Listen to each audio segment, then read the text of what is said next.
सब शो कर। लाल 200 रुपया रे पकड़ सिपाही जी।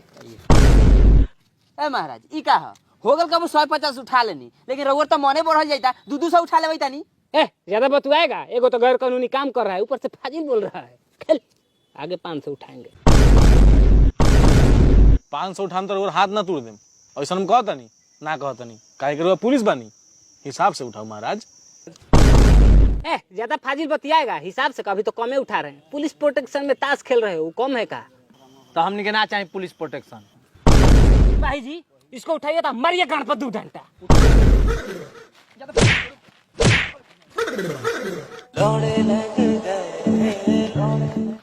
कैसा महसूस हो रहा है?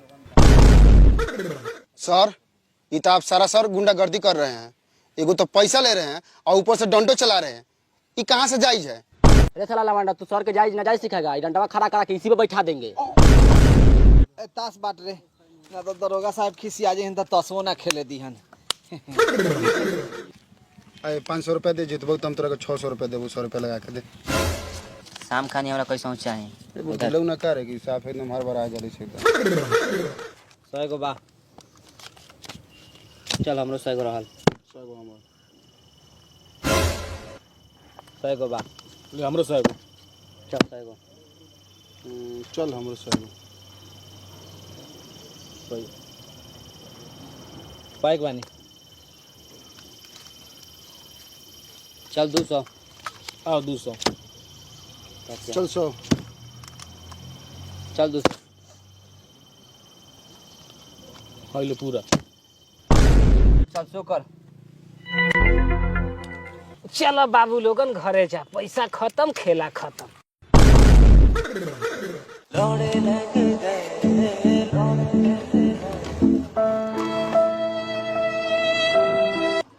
घरे जा। ए बाबू ए राजकुमार, अरे रुको। भाई जी कूद के पकड़िए। सर्वस्व तो भाग गेल। का रे साला, यो गाड़ी पर 3 गो सवारी नियर गांव बढ़ते रे। सिपाही जी गलती हो गेला खा, अब से ना हुई। का रे साला, कैसन दोस्त रखले बड़े तोरा के मुसीबत में छोड़ के सर्वस्व भाग गेल? का बताए सर, आप तो जानबे करते हैं दोस्त का मधरचोद होता है। बाद में तो तोरा सच्चाई बा, बाकी इधर किधर गया था तू लोग? साला सच बताई है, तू देखा ही में पियक्कड़ लगता है। सिपाही जी चेक करिए तो सर्व दारू वारू नहीं ना रखा है।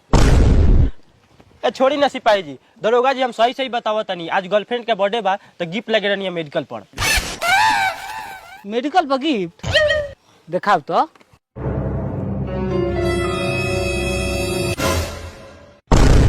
सर्व पियक्कड़ ना पिलक्कड़ बा। का रे साला, यह सब गिफ्ट दिया जाता है? सिपाही जी तनी अगर अपना तरीका से समझाइए तो। कान पकड़वाइए, डंडा उठाइए। अरे बाप रे बाप, अरे बाप रे बाप। दरोगा जी अब छोड़ दीजिए, लाल भर गलती ले गाड़ फाड़ के मानिएगा का? ठीक बा जो, बाकी अपना माल के कसम खा के बोल कि आज के बाद ऐसा गलती ना करबे, आ एगो गाड़ी पे 3 गो गाना ना बैठेबे। ठीक बा दरोगा जी, अपना भी हल्की माल के कसम खा के कही तनी, आज के बाद से ये सब गलती ना हुई। साले कुंवर की माल के कसम खा के बोल। माफ करी सर, ओकर कसम खा के नहीं बोल सकत। अगर गलती से मर जाई तो पूरा जिंदगी हिला के बितावे के पड़ी।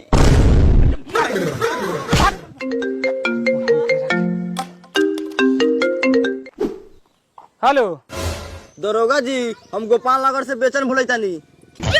तो हम कथी करी? हम का करी, जल्दी से हमारा घरे आओ। मेरा के साथे बहुत बड़का कांड हो गल बा, केस करे के बा। ठीक बा, द्वार पर निकल के रह आवतानी। वहीं शुद्ध अपना एरिया के लोग इतना दोगला बा कि लोग के सुई भूला जाता तो पुलिस बुलावता खोजवावे खातिर। बैठू चलो।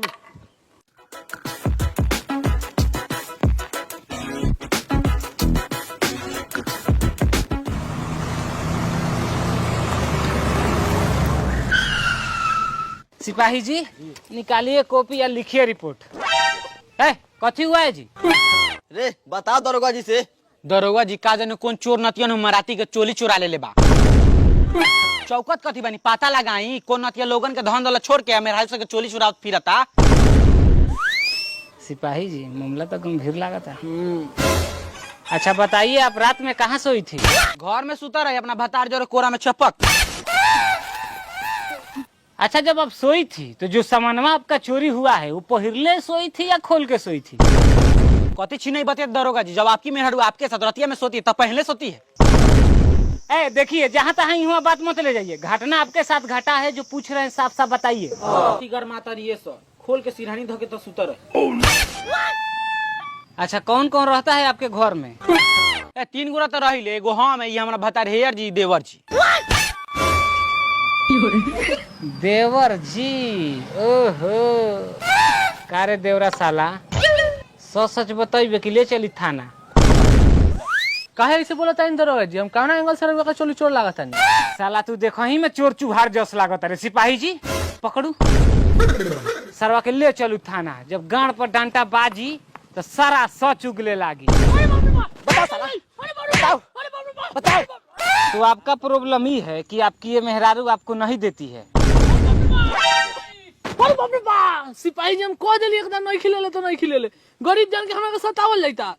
अभी तो खाली 1-2 डंडा मार के समझावल जाता। सच बता दे ना तो साला एगो चोली ला तोरा के फांसी पर चढ़वा देम। लगा था तोरी बहन चो तो मुंह आके मानी। तो आपका कहना है कि आपकी ये मेहरारू आपको इज्जत नहीं देती है, दिन रात गाली देती है। जी सर, और शादी कहला 3 साल हो गए, अभी तक ले रात में साथ में नहीं सोती है पलंग पर। का हो, सच बोला था? जी सर। तो आप ऐसे काहे करती है? सजानवा के तो पूरा हक है आपके खजानवा पे। दरोगा जी अपना नैहर के यार से वादा करके आयल बानी कि अपना पति के साथ कहियो गलत संबंध ना बनाएम और उ सब काम ना करम। हाय रे मोहब्बत, अभी ले वादा ना टूटल, सच्चा प्यार कैले रहू। हाँ ये दरोगा जी, हमहू एगो लड़की से प्यार कैले रही, तो हर बात सुन के ओकर याद आ गई। सिपाही जी। हाँ दरोगा जी। हमरा गर्लफ्रेंडवा के बारे में कुछ पता लागल? हाँ सुनो तनी ओकर लड़को के वाला बा। तोरी बहिन के रे मोहब्बत, माधर चोद निकल गेल। दरोगा जी एकरा से पूछी, जब हमारा साथे सूते के ना रहे उ सब करे के ना रहे तो हमरा से बियाह काहे कैलक? हमार मजबूरी रहे, पापा की इज्जत रखेला कॉल लेनी। पापा की इज्जत तो रख लेलू, हमर मनवा के रखी? बोले के तो लूड़े नहीं खे। पुलिस के सामने मारा मारी, उस जेल में डालम की जिंदगी भर बेल ना हुई। तोनी दोनों साफ साफ बताओ कि कथी चाहता रे? माथा खराब करके रख ले बस सारा बस। दरोगा जी बहुत बर्दाश्त करनी, हमरा एकरा सब तलाक चाहिए। ठीक बा, का हो एकरा के देबू? ना जी, हम इस दोगला के बच्चा के जिंदगी में कहियो ना देम। कुछ और मत सोचो, तलाक के बात करतानी। हाँ जी तब देम, बोली कहाँ देवे के बा? कोर्ट में जा सो ले ले तलाक, सर्वा सब सॉल्व कर मामला।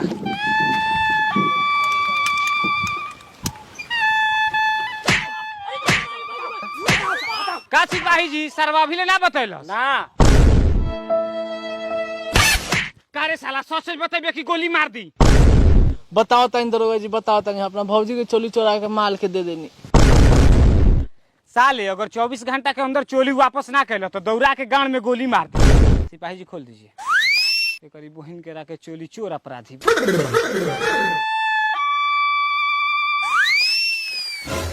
कोरिया तोरा के मारत समझावत हम थक गइल बानी। जो अब तोरा के कुछ ना बोलम, जो जितना मन तितना पी मर चाहे जी, बाकी भला आमदी के बच्चा लेकिन मंगलसूत्र लेके हमरा वापस कर दे। अब भोसरी हम कहाँ से लाके दी रे? ले ले रहती तब ना। एगो घर भर में हम ही चोर बनी, कहीं है तोहर बेटा सरवा पेटला कहीं बेच के बिस्कुट खा गेल हुई तब? सर पापा अगर हमरा के बोलन तो मार के छाती के बात तोड़ दे।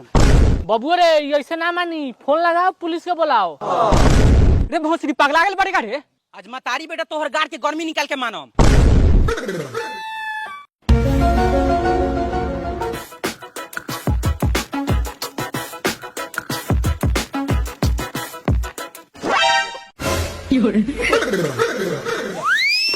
कारे साला, इतना घामा में पुलिस के परेशान कैले बड़े, तोनी थाना ना आ सकेली?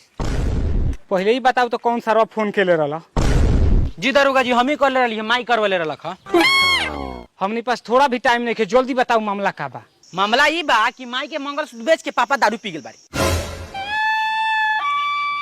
प्रणाम दरोगा जी। प्रणाम प्रणाम। बेटवा जे बातवा कहता उ सही बका? ना रउआ के हम सकल सूरत से पियकर छोड़ लगा तनी का। सरवा के मुंह तो गुह लेखा महकता। पी के फूल बा। पुलिस के रेलाई में तो मंगलसूत्र दे देवे, बाकी बताऊ बिहार में तो दारू बन बा, तोरा मिल कहाँ से जाता? दरोगा जी डेरवाई मत, रउआ चाही तो कोही तो मंगा देतनी, एक फोन में होम डिलीवरी मंगाऊ।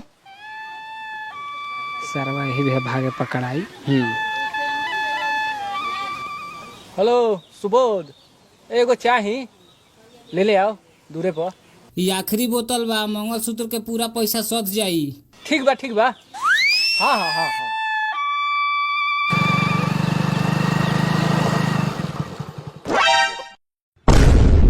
सरवा पुलिस के दूरा पर बोला के दारू मंगवाले बा, पकड़वाई का ही आज। भाग भाग साला के। पकड़ू दरोगा जी। सरो भागा था, पकड़ू।